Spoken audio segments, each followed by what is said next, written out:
lụ lia mấy lia bông lia nghe phiêu xua hồ được về lại cọt màu cái màu này buôn hàng cái bông đây là nó họ đi cho nghệ băng nó nghệ băng tầm bố nghe học bán này bông này nó không cả hao ui trời ngày muốn chụp vẽ nó online bật là hồng ở nhà ma này vậy đàn chân thấy chụp vẽ bật là hồng mà phồn như ná son bông ngày nắng ngày nắng vậy ngày nắng ơi tại bông phồn như vậy xưa bông phồn được ở này chụp mùi bụi nhâm được đây admin bị chăm tép bài bông phồn sờ vặt bông bị xa cái này hưởng nhầm hai tuổi nhầm ai cũng thọt để ra ngày món tận môn chụp vẽ đo vẽ thời nhắm bông phồn và đánh lại bông phồnต่อบางคนต่างคนเนี่ยเจอเจ้าเมื่อนักน้องการไล่คอมพิวเตอร์การแชร์ต่างคนเนี่ยพอนักหัวเราแอดมินมาตรงชื่อกับไลน์จุ่มน้องโฟนได้จะไลน์พิเศษบองผลิตสวัสดิ์เตอร์ผัวเรานี่เดี๋ยวจะตัดด้านมองใบทั้งไงทองหรืามองบางคนมองปีนดับเชียงจังสมัยบางคนได้ระดับหมกหกมันตอนเคยยังเต้คอมพลีทอย่างโอวิโตนี่เคยแชร์ให้ใจบางคนแล้วขณะทำเมนชั่นคือมามองก็เคยเพลียเมนชั่นมาเพลียกะกระจอกเพลียมาบางคนดิฉันจ้องประหารบองฉันบองไอซ์เราสลิงอ่ะเป็นบ้านคืองูไม่เกินเลยแต่ชียืนไล่จูบองมือได้ใครบองใครไงสาตันฉันก็đã đăng hộ một hôm na nhầmฉันอ่านchơi mà hang tại bài bóngสมัครงั้นไม่ไงsaiแต่โอนใช่ใหญ่เป็นขาแต่โอเคบางคนอ่ะคนนี้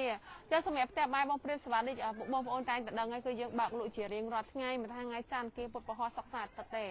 เป็นเหมือนสัมปดาแต่มาดองอาเกินเฉิดบ้างอาเกินอาเกินบ้างส่วนในส่วนเพจทำไมมวยจังบองเห็นสอบก็ส่งในจีไอจูดิมันช่วยคอมเมนต์เนี่ยประมาณพ่องหัวขึ้นโลปุ๋ยยมใหญ่แต่บองอัดลือสิเล่หรือกอวิกาลานี่อัดชมาไอ้บองช่วยจุ่มจูนห้องบองใจบางคนผัวไปคลาสเตอร์ก็ดอยสิบาได้ไปคลาสเอาสิบาอัศจรรย์อ้อยบางคนแผลเตอร์อย่างเงี้ยอัศจรรย์ใส่เตอร์ขายยมใส่รอสิบาตามจับสิบามองดอกใบลายจึงบางคนอันนี้ลายมองดับปีสายสมบูรณ์ตีบางคนแบบแต่หาได้ก็ยมได้ขนมหลบปวดแต่ดำเชิญแต่บางเพรียสวัสดิ์เชิญบางคนนั่นแหละวันบองแต่บองอะไรยมกับบองเนยแต่ใบบองเพรียสวัสดิ์บองให้สมัยตีตั้งคือเนยตัวหมกวัดบองหัวบองตำบงติอย่ารวมตั้งคืองี้โซโลข้างเหมือนแต่บัสเซนจีบองเนยเหมือนดมอีออนปีจีมาทำแต่ดับแผ่นเนี่ยตีบองใช่ดับแผ่นเนี่ยตีบางคนจีตามเพลย์กระเด็นพนมเป่งกับบ้านเพลย์ฮันนอยกับบ้านได้เพลย์ฮันนอยบางคนจีมาถ่วงมาดอสต็อปที่ครับสต็อปวิมีชนะชนะบางคนลางมาตามแอปขันดำได้นั่งจีมาไปให้เจ้าหัวถ้าทำมาร้อยมาได้มีสเปียนมดคือเพลย์ขันช่วยนะบางคนจีมาถ่วงมาบางคนจีละฮอดหัวบางแต่บางติ๊กมีเคยการเลิกพละกลุ่มรู้ได้เลิกบางพิศวาสบางคนจังมาได้กลุ่มรู้นั่นคือเคยพละเลิกไปแต่มาพิศวาสได้เคลียร์บางสมัยลีฮายังเนยบางอ่านเชยมาเต้นอะไรกับบางบางสมาร์นั่งกับปองช่างเป็นสัตว์มองบางคนบางสินะบางมาเป็นน้าแห้งบ้านสมัยลีฮาบาง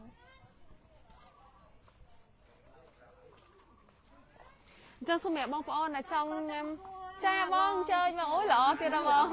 พอไปเชียดมองบางก้นเฉิดบางจังสมัยบางไงนั่งไงซ้ายแมวเป็นสนับแบนบ้องอะไรสนับอ้นบ้านบองเดซ่าอย่างในชาติสมัยติดตั้งห้างคือในตัวมาวัดปัสสาวะบ้องหัวบ้องตะบงติดบ้องตัวพ่ออ้นบ้านบ้อง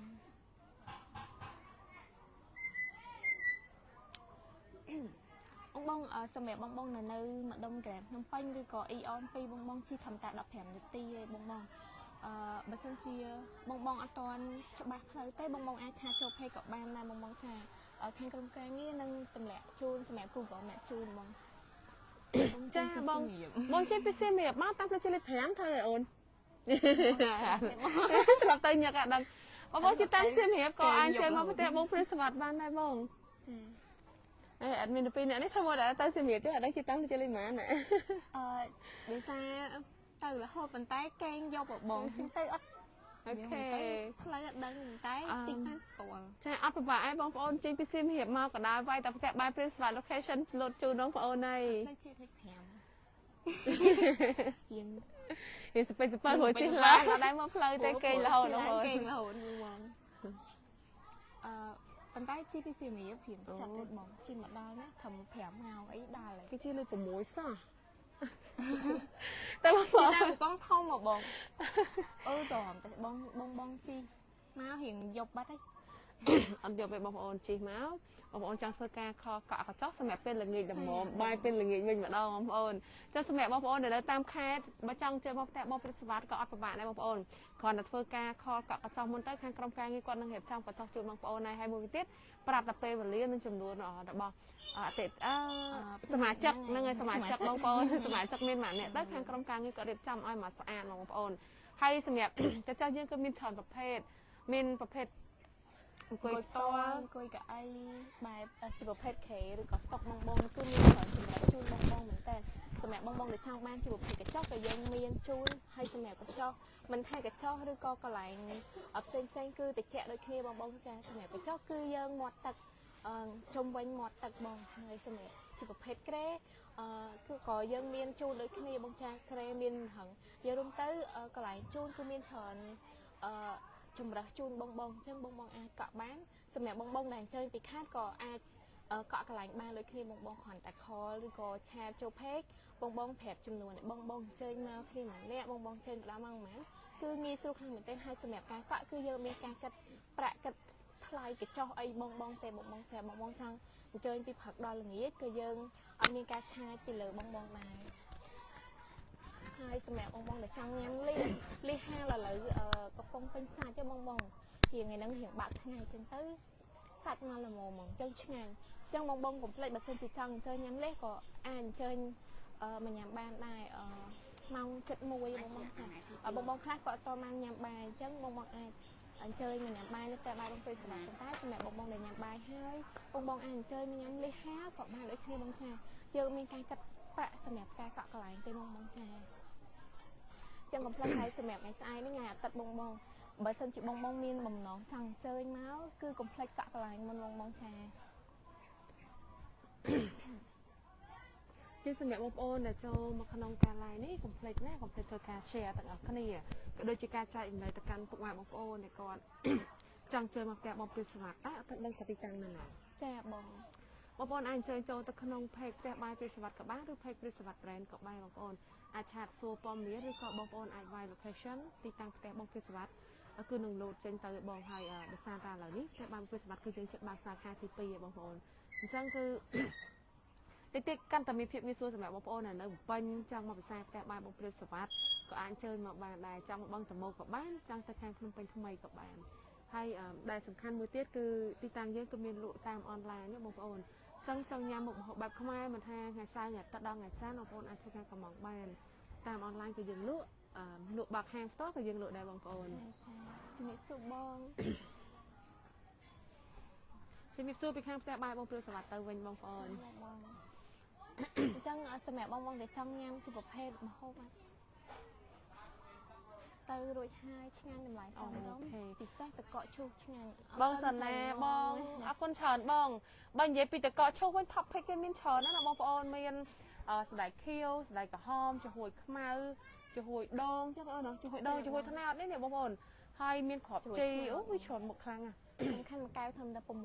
នេះបងចាបងប្អូនហើយសំខាន់ទឹកស្ករទៀតបងទឹកស្ករយើងប្រើជាប្រភេទស្ករត្នោតបងប្អូនយើងអត់ប្រើប្រភេទហើយមួយទៀតស្ករត្នោតហ្នឹងទៀតគឺយើងទិញពីបងប្អូននៅក្នុងភូមិមកបងប្អូនគាត់កោដោយដៃអញ្ចឹងយើងអត់ទិញយើងទិញមកគឺចំស្ករល្អបងប្អូនចង់កោទៅគឺក្លិនក៏ឈ្ងុយរសជាតិក៏ឆ្ងាញ់ហើយដែលសំខាន់តម្លៃ6000រៀលបងប្អូនមាន top pick ច្រើនបងប្អូនជ្រើសរើសទៀតហើយឥឡូវបងប្អូនអ្នកដែលគាត់ចង់ញ៉ាំមកដល់ផ្ទះបងព្រាបសវត្ថបានញ៉ាំម្ហូបខ្មែរហើយបានញ៉ាំទាំងប្រភេទផ្លែឈើអាឡឹកភាពក៏ដូចជាអាឡឹកស្រស់ហ៎បងប្អូន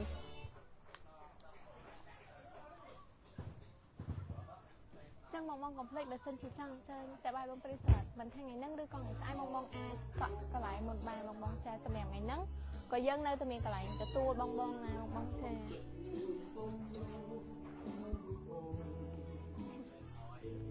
ចឹងសម្រាប់បងដែលចង់ដឹងព័ត៌មានសម្រាប់តម្លៃមុខម្ហូបឬក៏ទីតាំងឬក៏ ព័ត៌មានផ្សេងបងអាចខមមិនសួរនៅក្នុងការ live នេះបានខ្ញុំនឹងជំរាបជូនបងចាចាបងប្អូនកំពុងតឡាយសុកបងប្អូនហើយមេឃរីក្តៅមែនប៉ិតបើបានតកឈូមកកៅញ៉ាំម្នាក់វិញដែរណាមកផ្ទះបងព្រាបសវត្ថ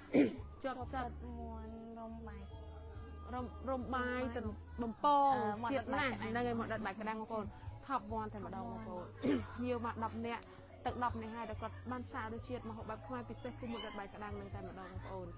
នសាកសម័យមើលទីតាំងហាងធំតលីមានកញ្ចោះមាត់ទឹកជូនបងប្អូនអង្គុយហើយមកហូបខ្មែរក៏ឆ្ងាញ់ដែរសំខាន់មួយទៀតបន្ទាប់ពីញ៉ាំហើយបងប្អូនអាចធ្វើការដាក់ចំណីត្រីមើលត្រីហើយក៏ដូចជាទៅដល់បុគ្គលិកនៅខាងផ្ទះបងព្រាបសវត្ថក៏មានភាពរុះរាយរាក់ទាក់ស្នាមញញឹមជូនភ្ញៀវសុជីវធម៌ហើយអនាម័យរសជាតិម្ហូបក៏ឆ្ងាញ់គឺទៅទាំងព្រមតែម្ដងហើយនិយាយពីម្ហូបវិញបងសម្រាប់មកដល់បាយក្តាំងវិញគឺមួយឆុតហ្នឹងគឺច្រើនអាចញ៉ាំបានច្រើនអ្នកមែនតើ 4-5 អ្នកបងចាហើយសំខាន់តម្លៃសមរម្យទៀតបងចាហើយក្នុងមកដុតបាយក្តាំងមួយឈុតគឺយើងមាន free ឆាគ្រឿងក្នុងជូនបងប្អូនណានឹងឯឆាគ្រឿងក្នុងហើយយើងមានទឹកជ្រលក់3រសជាតិជូនមានទឹកត្រីកោះកុងទឹកប្រហុកហើយនិងទឹកជ្រលក់បាយតាណាបងប្អូនឆ្ងាញ់ខ្លាំងមកនិយាយទៅឆ្ងាញ់ដល់មួយម៉ាត់ចុងក្រោយញ៉ាំទៅអស់បាយក្តាំងទៀតបងប្អូនអញ្ចឹងហើយមួយវិញទៀតបងប្អូនដោយសារតែឥឡូវនេះឆ្លើយតបនឹងការគ្រប់គ្រងរបស់ពុកម៉ែបងប្អូនដែលអញ្ជើញមកផ្ទះបងព្រាបសវត្ថហើយពេលខ្លះទៅគាត់អត់ទាន់បានអញ្ជើញកកហើយភ្ញៀវបុកមកខ្លាំងទៅ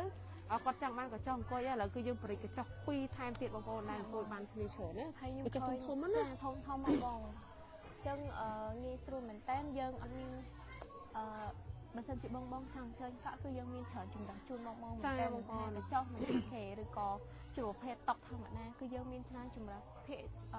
គច្រើនភ្ញៀវពេលខ្លះគាត់អត់ចង់បានកញ្ចុះគាត់ចង់បានជាប្រភេទក្រែមានរឹងវិញ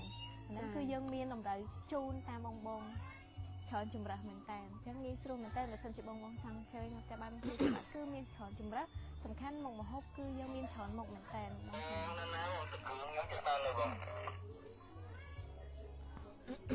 ព្រោះថា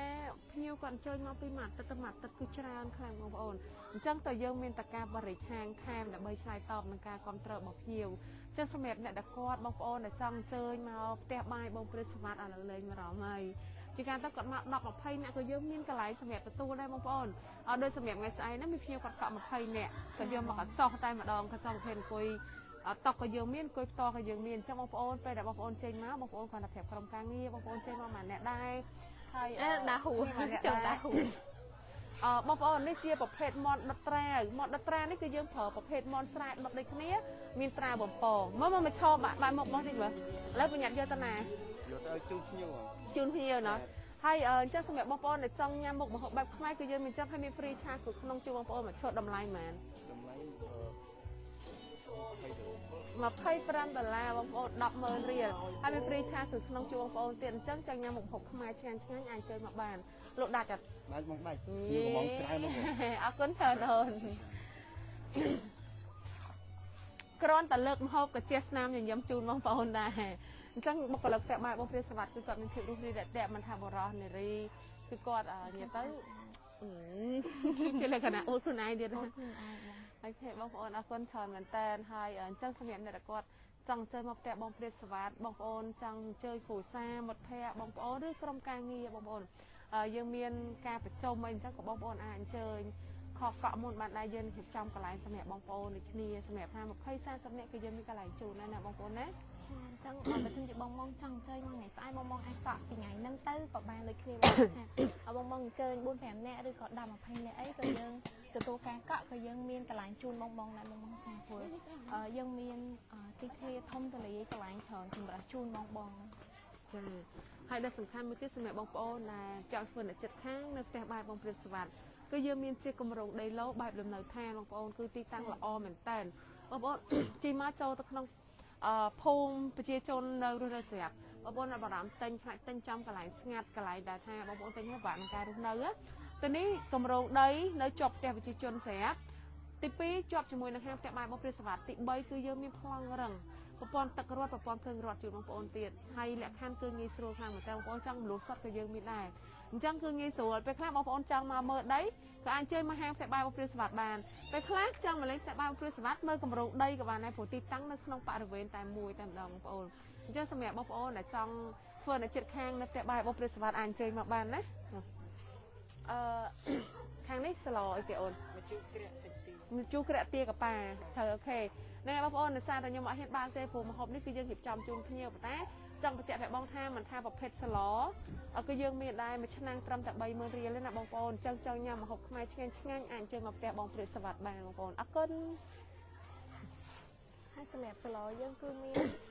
ច្រើនប្រភេទជូនបងមិនថាសឡម្ជូរស្ងោរឬក៏ជាប្រភេទសឡបហាសឡកកោគឺយើងមាន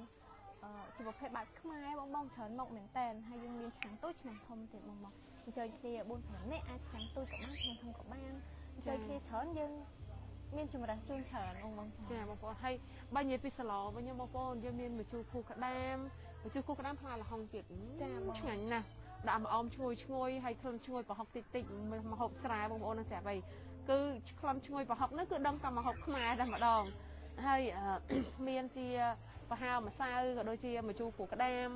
ណាបងចាបងសម្រាប់ឥឡូវនេះគឺបងអូនកំពុងតែនៅផ្ទះបាយបងព្រឹទ្ធសវត្ថគឺជាប្រភេទលំហូបបែបខ្មែរបងចាហើយសម្រាប់ទីតាំងគឺនៅទៅមុខវត្តប្រាសាទបងភូមិបឹងកំងតិចនៅពេញបងចាអញ្ចឹងភាគច្រើនបងគាត់អញ្ជើញមើលទេសភាពខាងគឺបងគិតថានៅខេត្តអីអត់ទេអញ្ចឹងសម្រាប់ផ្ទះបាយបងព្រឹទ្ធសវត្ថគឺនៅពេញបងចាជិះពីអ៊ីអន2 15នាទីបងដល់ចាអញ្ចឹងបើសិនជាបងអត់ច្បាស់សម្រាប់ទីតាំងទេបងអាចឆាតចូលពេកបានខាងក្រុមការងារនឹងជំរាបជូនសម្រាប់ព័ត៌មានលម្អិតក៏ដូចជា Google Map ជូនបងចាហើយសម្រាប់ខាងផ្ទះបាយបងព្រឹទ្ធសវត្ថមិនថាមហោមិនថាតម្លៃទេបងចាគឺធានាជូនបងតម្លៃគឺសមរម្យរួមជាមួយនឹងទេសភាពក៏ដូចជាបរិយាកាសហាងអមតរ៉ានមុខម្ហូបបែបខ្មែរដែលមានអនាម័យខ្ពស់ជូនបងប្អូនប្រសាយ៉ាងមានទំនុកចិត្តមកបងប្អូនអញ្ចឹងសម្រាប់ផ្ទះបាយបងព្រឹទ្ធសវត្ថគឺយើងឈរគោលបំផុតគឺម្ហូបខ្មែរលក់ដោយទំនុកចិត្តជូនភ្ញៀវដែលភ្ញៀវគាត់ជើញញ៉ាំហើយគាត់ដល់បារម្ភថាអូរសជាតិមុខម្ហូបខ្មែរនៅនេះថ្លៃគឺអត់ទេបងប្អូនដូចសឡមួយឆ្នាំងមិន30000ណាបើញ៉ាំបានគ្នា4-5នាក់បងប្អូនចុះសម្រាប់អ្នកដែលគាត់ចង់ញ៉ាំម្ហូបខ្មែរអាចចូលមកបានហើយដូចបុកល្ហុងអីមួយចានតែ12000រៀលបងប្អូនញ៉ាំបានគ្នា2-3នាក់ដូចគ្នាហើយមួយវិញទៀតសម្រាប់មកទៅនេះបងប្អូនរីលែកអារម្មណ៍ជាមួយនឹងធម្មជាតិឥឡូវនេះគឺយើងដាំឈរធំទោះបីជាខែប្រាំងអញ្ចឹងក៏បងប្អូនអង្គុយទៅក៏អត់មានក្តៅខ្លាំងអីដែរបងប្អូនយើងមានខែក្រមម្លប់ឈើមានហឹងខំម្លប់ឈើនិយាយទៅគ្រាន់តែសម័យមកក៏វា relax អារម្មណ៍បងប្អូនគេងចង់ហឹងជុំគ្រួសារញ៉ាំម្ហូបខ្មែរអមចិត្តមាត់ទឹកអូយអែមខ្លាំងមែនតើចឹងសម្រាប់បងប្អូនដែល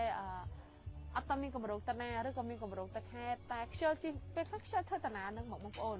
ជីខេត្តចង់ទៅលេងខេត្តអី1ម៉ោង2ម៉ោង3ម៉ោងអីចឹងឆ្ងាយបងប្អូនអាចបង្វែរអារម្មណ៍មកលេងមកគ្រប់គ្រងមុខម្ហូបបែបខ្មែរនៅផ្ទះបងព្រាបសវត្ថវិញម្ដងបងប្អូនអត់មានតានីហ្មងថាមកឲ្យគឺអាចអ៊ុយហ្មងចាមកដូចជាប្រភេទមន់ដុតបាយក្តាំងឬប្រហុកអាំងជ្រុញអីហ្នឹងភាគច្រើនពីមុនមកបងតែងតែអញ្ជើញទៅខែទៅឆ្ងាយបងអញ្ចឹងមានការលំបាកសម្រាប់ការធ្វើដំណើរអញ្ចឹងបងអាចអញ្ជើញនៅក្នុងពេញបងចាអញ្ជើញនៅផ្ទះបាយបងព្រាបសវត្ថបានគឺយើងមានគ្រប់មុខជូនបងហ្មងជាប្រភេទមុខម្ហូបបែបខ្មែរបងចានិយាយទៅបងប្អូនមកទីនេះបងប្អូនចង់ញ៉ាំម្ហូបអីក៏មកបានគ្រប់មុខឧទាហរណ៍តែពេលខ្លះទៅបងប្អូនចង់ញ៉ាំម្ជូរគូក្ដាមប៉ុន្តែអត់ចង់បានល្ហុងទេបងចង់បានជាផលិតវិញគឺយើងមានជូនបងប្អូនដែរចាហើយប្រភេទប្រហើម្សៅបបប្រហើម្សៅបងប្អូនខ្ញុំជិះចិត្តត្រង់ថាបន្លែច្រើនហើយមកតិចយើងមានទាំងខ្យងកំពឹសលាយនៅក្នុងហ្នឹងហើយមានគ្រាប់ម្សៅមូនក្នុងហ្នឹងទៀតចានិយាយទៅដល់ចុះមកទៅជាតិខ្លាំងមែនតើចាសម្រាប់អ្នកដែលគាត់ចង់ញ៉ាំម្ហូបខ្មែរឬក៏ចង់ញ៉ាំប្រភេទរសជាតិម្ហូបឆ្ងាញ់ប្លែកមាត់កុំភ្លេចជិះមកផ្ទះបងព្រាបសវត្ថហើយពិសេសគឺលីហាឡាបងប្អូនលីនេះគឺយើងប្រើជាប្រភេទលីបងគ្រាប់ធំសាច់ពេញតែម្ដងបងប្អូននិយាយទៅបើសិនជាលីបងយើងពិបាកហៅដែរបងប្អូនព្រោះយើងទិញពីអ្នកស្រុកអ្នកភូមិគាត់ហៅបានហើយយើងស្លិចយកតែគ្រាប់ណាដែលធំល្អសាច់ពេញជូនបងប្អូនទេចាហើយម៉ោងហ្នឹងស្មានហ្នឹងកំពុងពេញសាច់លីហ្មងអញ្ចឹងបើសិនជាបងចង់chơiញ៉ាំបងអញ្ជើញមកហាងផ្ទាល់ឥឡូវបានគឺយើងនៅមានបងចាស់ហើយកំពុងពេញសាច់ឆ្ងាញ់ហ្មងបងចាស់ហើយគឺនេះជូនសម្រាប់រសជាតិហើយមិនមែនត្រឹមតែមានលីហាបងចាស់មិនថាតកកឈូសឬជាប្រភេទទ្រីងអីក៏យើងមានដែរបងចាស់ឲ្យសម្រាប់តកកឈូសវិញមួយកែវត្រឹមតែ6000រៀលបង មានរបស់ថ្មីមានរបស់ថ្មី នេះ favorite ខ្ញុំហ្នឹងនេះបង ឡាយសឹកឥឡូវនេះបងអូនស្រីគាត់យក fashion cream ត្រូវជាមួយនឹងបងកំពុងតែឈឺកផងរៀងលក្ខណៈថារៀង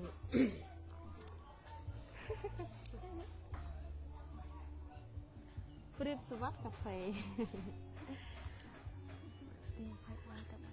ចាបងចា សម្រាប់បងអ្នកនៅបាត់ដំបងកុំភ្លេចអញ្ជើញទៅមើល concert idol បងចាថ្ងៃទី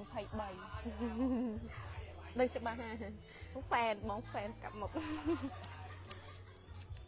គឺបងមកញ៉ាំនៅក្រៅបងញ៉ាំឲ្យបងប្អូនយើងមើល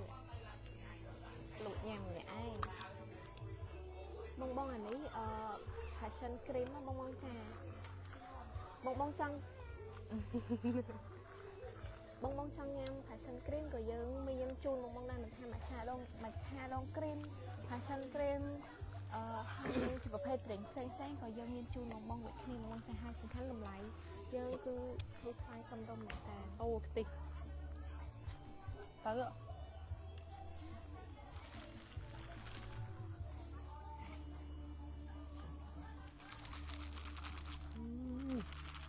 នេះខ្លាំងមក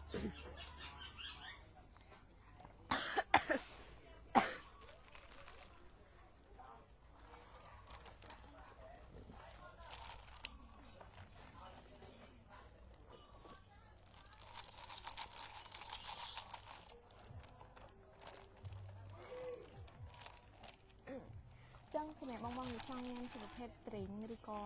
ជាប្រភេទមុខម្ហូបបានខ្មែរនៅតែបានបងព្រីសមត្ថបងកុំភ្លេចអញ្ជើញមកថ្ងៃហ្នឹងឬក៏ថ្ងៃស្អែកក៏បានសម្រាប់បើសិនជាបងចង់អញ្ជើញមកថ្ងៃស្អែកបងអាចកក់កន្លែងពីថ្ងៃហ្នឹងទៅក៏បានដែរបងចា និយាយទៅមិនថាថ្ងៃបនឬថ្ងៃធម្មតាបងប្អូនចង់អញ្ជើញមកផ្ទះបងព្រីសមត្ថគឺយើងបើកជារៀងរាល់ថ្ងៃពីម៉ោង 10 ព្រឹករហូតដល់ម៉ោង 6 ល្ងាចដែលសំខាន់មួយទៀតថ្ងៃបនថ្ងៃទៀនណាបងប្អូនថ្ងៃបនមិនថាថ្ងៃបនឬថ្ងៃសៅរ៍អាទិត្យបងប្អូនកុំភ្លេចអញ្ជើញមកផ្ទះបងព្រីសមត្ថហើយបើយើងទៅងាកងាយចាំ8មិនិនាណាអូនថ្ងៃហ្នឹងទី22មិនប្រហែលថ្ងៃចាំដល់8មិនិនាបងប្អូនមានកម្រងទៅដែរនៅបើមិនតន់រៀប plan ទេមកផ្ទះបងព្រីសមត្ថ បងថ្ងៃ8នេះក្រោយថ្ងៃ28កុម្ភៈ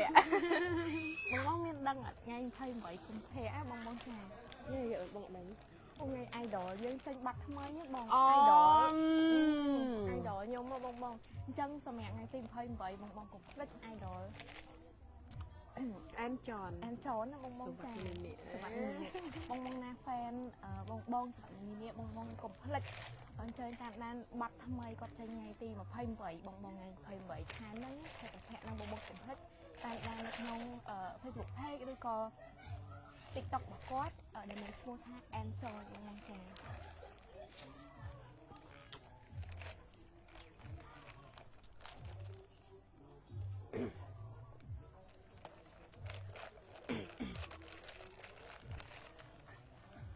បងប្អូនសូមពាក់ម៉ាស់បន្តទៀតបន្តពីញ៉ាំទឹកកកហើយមកផ្លែតមិញដែលសានតែមានការឆ្ងាញ់ជាខ្លាំងបងប្អូនចង់អស់ញ៉ាំភ្លេចខ្លួនអស់ភ្លេចសោះជឿសម្រាប់បងប្អូនដែលចេះមកផ្ទះបងព្រីសមត្ថហើយចង់មកញ៉ាំមុខម្ហូបបែបខ្មែរក៏ដូចជាមកសាករសជាតិប្រេងថ្មីបងប្អូនអាចចេញមកបានក៏ដូចជាឆ្ងាញ់ខ្លាំងហ្មងហើយតម្លៃវិញសម្រាប់ភេសជ្ជៈយើងមានច្រើនជំរឿនជូនបងប្អូនហើយចង់ញ៉ាំទឹកផ្លែឈើស្រស់ទឹកផ្លែឈើគៀបពីយើងមានដែរបងប្អូនអញ្ចឹងកុំភ្លេចណាជួបជាមួយនឹងផ្ទះបាយបងព្រីសមត្ថ ខ្ញុំទៅមើលចាបងខ្ញុំចង់ទៅមើលដែរបងប៉ុន្តែរៀងឆ្ងាយពេកបាញ់បាត់ដំបងខ្ញុំមុនតកែវល់ល្ងាចបងហើយតែតែណាបង និយាយទៅសម្រាប់ទីតាំងផ្ទះបងព្រីសមត្ថនេះបងប្អូនដែលខ្ញុំចង់បញ្ជាក់សម្រាប់បងប្អូនមួយទៀតសម្រាប់ផ្ទះបងព្រីសមត្ថបងប្អូនពេលដែលបងប្អូនអញ្ជើញមកធ្វើការខកកក់អត់សោះគឺយើងអត់មានការគិតប្រាក់ឯណាបងប្អូនអញ្ចឹងកុំភ្លេចណាគាត់តែធ្វើការខកកក់ប្រាប់ចំនួនសមាជិកហើយក៏ដូចជាម៉ោងនៅពេលវេលាបងប្អូនចេញមកខាងក្រុមការងារគាត់ភិន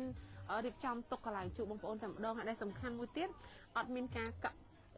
កញ្ចក់អត់មានការកក់កន្លែងដែលចំណាយប្រាក់ទេបងប្អូនចាបងអរគុណច្រើនបងសម្រាប់នឹកតែបងព្រីសមត្ថអ្នកលក់គឺស្អាតរស់រាយរាក់ទាក់សុភាពរៀបសារស្នាមញញឹមជូនភ្ញៀវតែម្ដងបងប្អូន ចឹងសម្រាប់ពេលដែលបងប្អូនអញ្ជើញមកដល់គឺជួបជាមួយនឹងពួកខ្ញុំមុនគេហ្មងនៅមានសេចទូចមួយទៀតចាំទទួលភ្ញៀវបងប្អូននិយាយទៅគឺមកដល់មិនឲ្យបងប្អូនមានអារម្មណ៍ថាបងប្អូនមកដល់មានអារម្មណ៍ថាបាត់បុគ្គលិកទៅណាបងប្អូនទៅបីជារវល់ទៅបីជាភ្ញៀវច្រើនខ្លាំងប៉ុណ្ណាមកក៏ដោយបងប្អូនក៏ខាងក្រុមការងារពួកយើងនៅតែព្យាយាមទទួលបងប្អូនឲ្យអស់ពីលទ្ធភាពឲ្យអស់ពីស្នាមញញឹមនិងក្តីស្រឡាញ់ដែលបងឆ្លើយតបនឹងការគ្រប់គ្រងរបស់បងប្អូនតែម្ដងពួកបងប្អូនស្រឡាញ់ហើយបងប្អូនមកគ្រប់គ្រងមកបែបខ្មែរទៅឲ្យបងប្អូនហើយបងអញ្ជើញមើលការ live នេះឃើញពួកខ្ញុំប៉ុន្តែនៅពេលបងអញ្ជើញមកហាងក៏ឃើញពួកខ្ញុំមុនគេដែរចាបងប្អូនចាបងជំរាបសួរអរគុណច្រើនបងចឹងសម្រាប់បងដែលចង់អញ្ជើញមកហាងផ្ទះបាយបងព្រីសវត្តឲ្យសម្រាប់ទីតាំងគឺនៅទូមុខវត្តប្រាសាទបងចាហួបបឹងតំងទីគឺងាយស្រួលរកខាងតែហើយសម្រាប់នៅហាងផ្ទះបាយបងព្រីសវត្តមិនថាម្ហូបខ្មែរប្រភេទណាក៏យើងមានជូនដែរមិនថាជាប្រភេទមាន់ដុតហើយមាន់ដុតយើងមាន់ជាប្រភេទមាន់ស្រែជូនបងហើយមានច្រើនចម្រាស់ជូនបងមែនតើអរគុណច្រើនបងចាបងអញ្ជើញមកតែបងព្រីសវត្តបានជារៀងរាល់ថ្ងៃបងពីថ្ងៃច័ន្ទដល់ថ្ងៃអាទិត្យតែម្ដងបងប្អូនហើយសម្រាប់ដូចពួកខ្ញុំតែនៅបច្ចុប្បន្នចឹងតែបងព្រីសវត្តគឺមានភាពងាយស្រួលរកខ្លាំងមែនតើបងប្អូននៅម្ដុំភ្នំប្រសិទ្ធបងប្អូនអ្នកដែលគាត់ស្គាល់ចំហៀងភ្នំប្រសិទ្ធគឺរត់តែងាយស្រួលរកជិះមកតាមផ្លូវភ្នំប្រសិទ្ធមកត្រង់ហួបបឹងតមុកបន្តិចបងប្អូននឹងឃើញការលើកផ្លាកប៉ាយគម្រោងដីឡូបងព្រីសវត្តគឺធំមកទំហំធំអត់ដល់បាហមអើយអញ្ចឹងជាហួសផ្លាកហ្នឹងប្រហែលជា50ម៉ែត្រអីអូនមានទល់មុខខ្លះទ្វីបប្រាសាទបងប្អូនមើលខាងឆ្វេងដៃនៅឃើញផ្លាកផ្ទះបាយបងព្រាបសវត្តបងប្អូនជិះចូលមកតាមផ្លូវបេតុងហ្នឹងដល់ទាំងគម្រោងដល់ទាំងហាងផ្ទះបាយបងព្រាបសវត្តតែម្ដងបងប្អូនព្រូមួយមិនបានចាប់ពីហើយសម្រាប់បងដែរចង់អញ្ជើញទិញដីអញ្ចឹងគាត់អត់មានពេលវេលាអញ្ជើញមកមើលប៉ុន្តែថ្ងៃណាមួយគាត់អញ្ជើញក្រុមគ្រួសារមកញ៉ាំបាយនៅហាងផ្ទះបាយបងព្រាបសវត្តអញ្ចឹងពេលបងអញ្ជើញមកឈានចូលអញ្ជើញមើលគម្រោងដីគឺ two in one ណាបងពេលខ្លះបងសរសេរគាត់រវល់ច្រើនចាំតែគាត់រវល់ច្រើនទៅបងប្រហែលក៏ស្រឡាញ់ដីហៀក៏ស្រឡាញ់ដីអញ្ចឹងគាត់ចង់មកមើលគម្រោងដីឡវាវងអូនតោះតែញ៉ាំបាយផ្ទះបងព្រាបសវត្តតែបងប្អូនឃើញចំណេញចាបងចាអរគុណច្រើនបងចឹងបងកុំភ្លេចសម្រាប់បងអញ្ជើញមកថ្ងៃស្អែកថ្ងៃអាទិត្យណាបងចាកុំភ្លេចកក់កន្លែងមុនបងអាចកក់ពីឥឡូវទៅក៏បានដែរបងចាព្រោះស្អែកថ្ងៃអាទិត្យបងប្អូនភាគច្រើនភ្ញៀវគាត់ធ្វើការខលកក់ច្រើនបងប្អូនភ្ញៀវខ្លះគាត់កក់តាំងពីល្ងាចទៅហើយភ្ញៀវខ្លះទៀតគាត់កក់ពេលព្រលឹមឡើងហ្មងជាការហាងបើកមកដល់ពេលបងប្អូនប៉ុន្តែភ្ញៀវគាត់ខលមកតាំងពីម៉ោង6ព្រឹកអីក៏មានដែរអញ្ចឹងដើម្បីមានភាពងាយស្រួលដឹងថាបានចូលបងប្អូនស្អែកអាចខលកក់ឥឡូវបានឬតលេខទូរស័ព្ទឬក៏ឲ្យក្រុមការងារបងប្អូនគ្រាន់តែហាយចាំកក់កន្លែងទៅខាងក្រុមការងារគាត់តាក់ទងជូនទៅបងហើយដើម្បីយើងកក់កន្លែងជូនបងអញ្ចឹងបងឬមួយក៏បងប្អូនគាត់ថាអូល្ងាចនេះបងប្អូនតនេបងប្អូនចង់ចេញមកពេលល្ងាចជាអាហារពេលល្ងាចជុំគ្រួសារ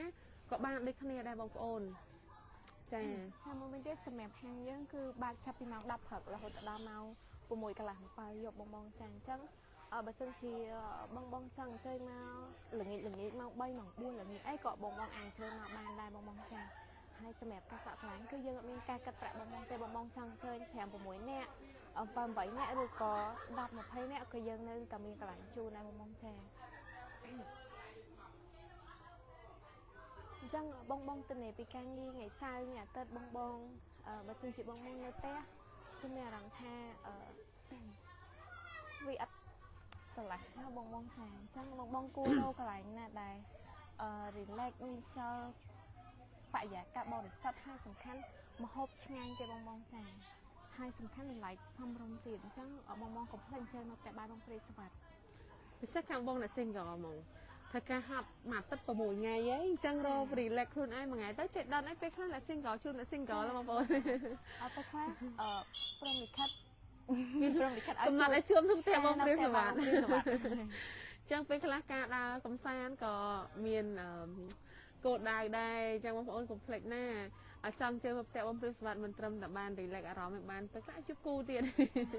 បងទៅថាបើចង់ជួបគូយើងចេញក្រៅឲ្យបានច្រើនអញ្ចឹងហ៎ចាហើយបើសិនជាអញ្ជើញមកផ្ទះបាយបងព្រាបសវត្តរត់តែល្អព្រោះថាផ្ទះបាយបងព្រាបសវត្តគ្នាអញ្ជើញមកច្រើនចាបងអញ្ចឹងទៅបងបានជួបនឹងភ្ញៀវផ្សេងច្រើនអញ្ចឹងងាយស្រួលមែនតើ ចាបងចាបានជួប idol ព្រោះមួយរយៈហ្នឹងគាត់ concert ច្រើនណាស់បងចឹងហើយអត់បានជួបគាត់បងព្យាយាមម្ដងទៀតបងណាព្យាយាមគេថាពេលចាស់ពោលថាព្យាយាមគោកបានសម្រាប់ទេបងព្រោះមានភ្ញៀវបងប្អូនខ្លះគាត់បានជួបរបងព្រាបសវ៉ាដែលគាត់ទៅពី concert ទៅគាត់ឆ្លៀតមកមើលហាងបងប្អូនព្រោះគាត់ស្រឡាញ់ហាងណាគាត់ឃើញទេសភាពចឹងផងអូ relax អារម្មណ៍ហើយឆ្លើយតបជាមួយនឹងការដែលភ្ញៀវគាត់គ្រប់ត្រមហូបខ្មែរចឹងបងប្អូនព្យាយាមម្ដងទៀតបានជួបបងព្រាបសវ៉ាថ្ងៃណាមួយបងប្អូនតែបើសិនជាបងអត់បានអញ្ជើញជួប idol ប៉ុន្តែបងបានញ៉ាំម្ហូបនៅផ្ទះបាយបង idol នៅផ្ទះបាយ idol ចាអញ្ចឹងគឺលយមែនតើបងចាហើយបានថតទេសភាពនៅក្នុងជុំវិញហាងមួយទៀតបើសិនជាបងចង់ជួប idol អញ្ជើញទៅមើល concert គាត់បានបងចានៅបាត់ដំបងតើបងនៅពេញជិះប្រហែលជា1ម៉ោង2ម៉ោងបង3ម៉ោងអូខេបង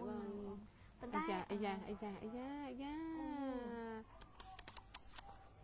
បងប្អូនបងហៅលីហានេះបងចាបង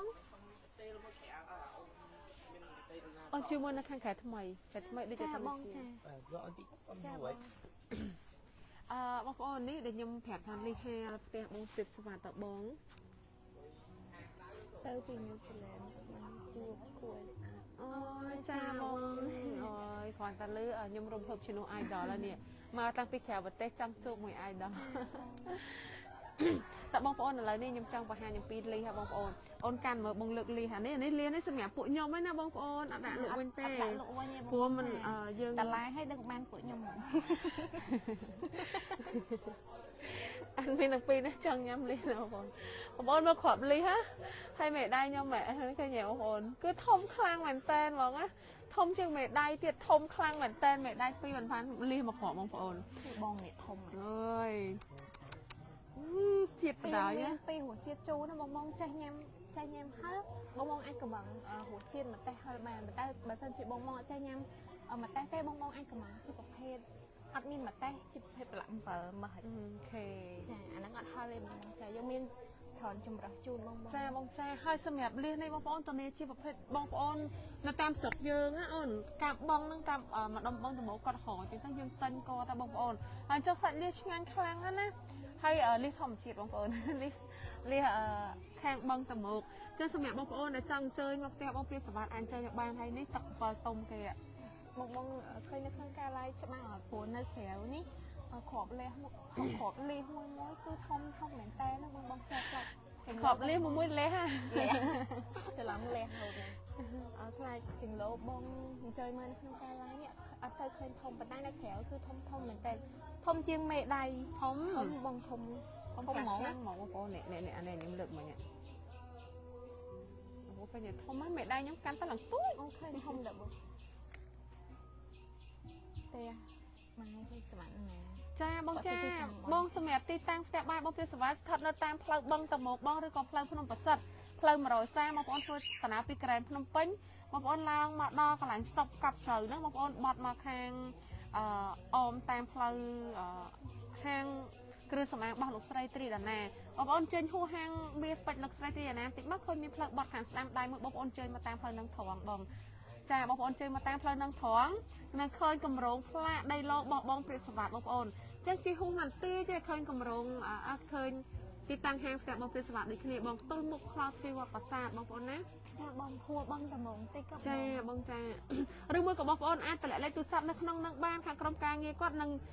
តាក់តងទៅឲ្យភ្ជាប់ Telegram ផ្ញើ location ឲ្យបងប្អូនមើលទីតាំងតែម្ដងបងប្អូនងាយស្រួលណាឬមួយក៏បងប្អូនអាចអញ្ជើញចូលទៅក្នុង search នៅក្នុង Google ឆែកផ្ទះបាយបងព្រាបសវ៉ាតគឺយើងមាន pin location នៅក្នុងនឹងដែរបងប្អូន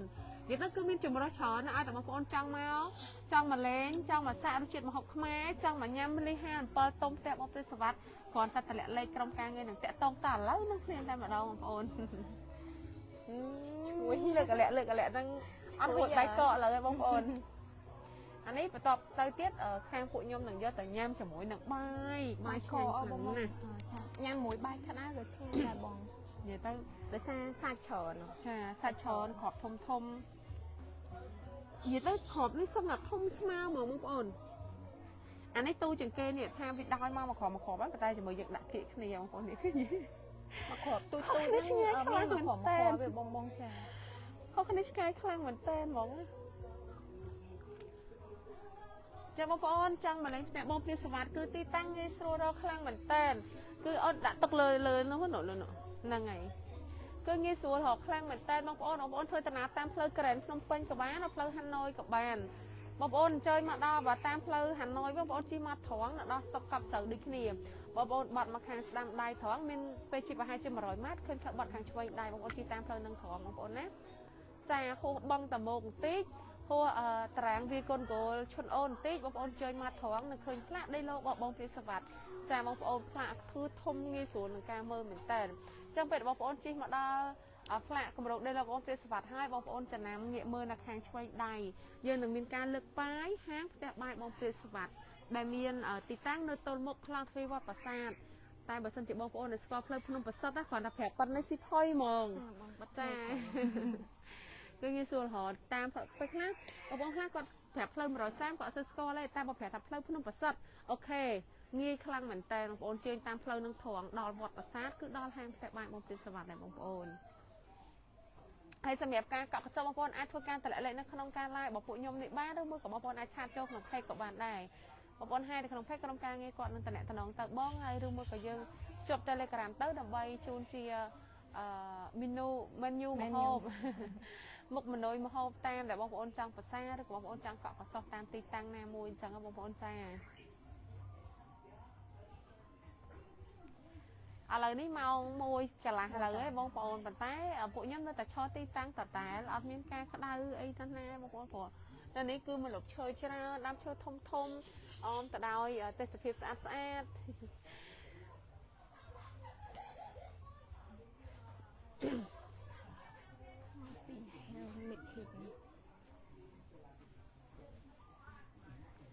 ចឹងបងកុំភ្លេចថ្ងៃស្អែកអាទិត្យបងកុំភ្លេចការកក់កន្លែងមុនបងថា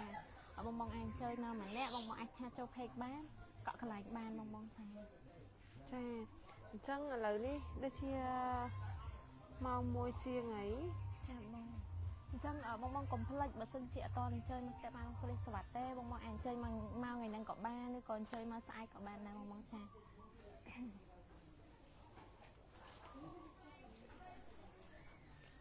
តែបងប្អូនអញ្ចឹងមានជាសំណួរអីសួរបន្ថែមទៀតឬមានចម្ងល់ចង់ដឹងទីតាំងតម្លៃម្ហូបអីផ្សេងបងប្អូនអាចសួរបានណាព្រោះទៀតនេះខាងខ្ញុំនឹងចេញទៅទទួលភ្ញៀវបន្តិចព្រោះដោយសារតែភ្ញៀវគាត់អញ្ជើញមកក្រុម2ក្រុម3ក្រុមមានតែបងស្រីទី2ម្នាក់គាត់ចាំទទួលគឺអត់តោះណាបងប្អូនចាបងប្អូន